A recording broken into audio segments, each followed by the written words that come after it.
ఈ రోజే సబ్స్క్రైబ్ చేయండి మీ ఫేవరెట్ షోస్ చూడండి. ఏంది నాయనా అందరినీ పిలుస్తాండావు? ఏం జరిగింది? చెప్తానమ్మా. రూప ఆత్మ శాంతింపచేయడానికి నేనొక నిర్ణయం తీసుకున్నాను. ఈ నిర్ణయంతో రూప ఆత్మ శాంతింపచేయడం మాత్రమే కాదు, మనం అందరం కూడా హ్యాపీగా ఉంటామని నమ్ముతున్నాను.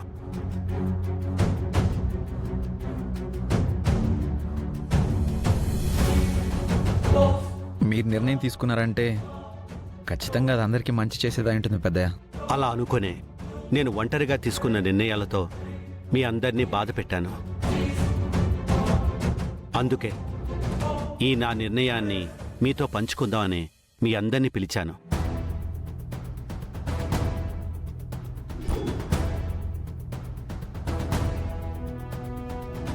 ఈ నిర్ణయం ఏంటో త్వరగా చెప్పండి తాతయ్య. ఈ నిర్ణయం ముఖ్యంగా నీకోసమే తీసుకున్నాను బంటి. నా కోసమా? ఏంటి తాతయ్య నిర్ణయం? నీకు అమ్మనివ్వాలనుకుంటున్నాను.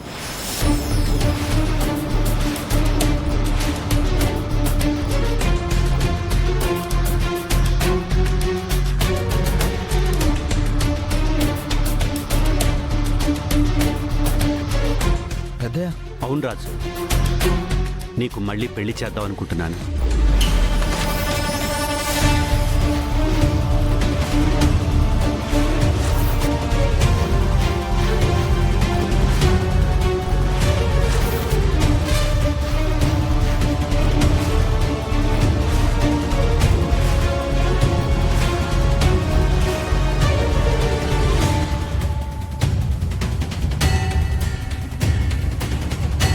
అయ్యో దేవుడా, కొంప మునిగేలా ఉంది.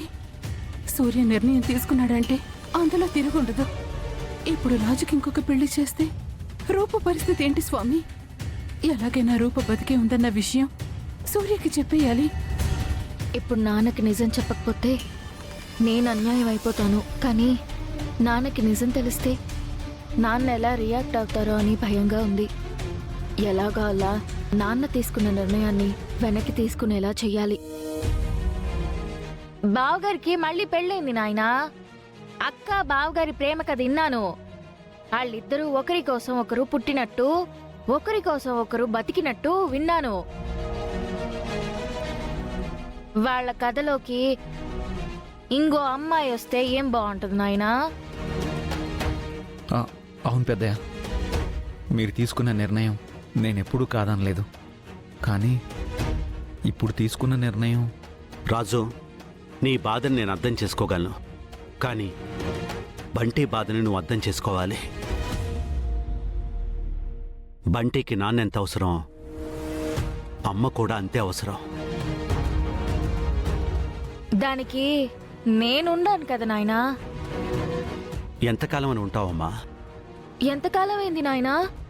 నా కంటల్లో పానం ఉన్నన్ని రోజులు బంటికి అమ్మగానే ఉంటాను.